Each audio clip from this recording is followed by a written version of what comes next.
There are two places where you can arrange frames in an animation. They are the timeline and the frame viewer. The timeline is located at the bottom of the interface. If you cannot see it, please enable timeline in your settings. If you're using an iPad, tap the Frame Viewer button above the timeline to expand the frame viewer. If you're using an iPhone, tap Expand Menu followed by Frame Viewer to view all frames.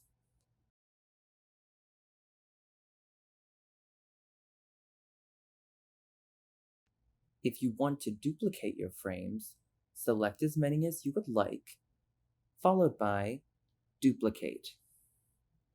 You can also do this to repeat the frames and make your animation slow down. Follow the same process and hit Repeat.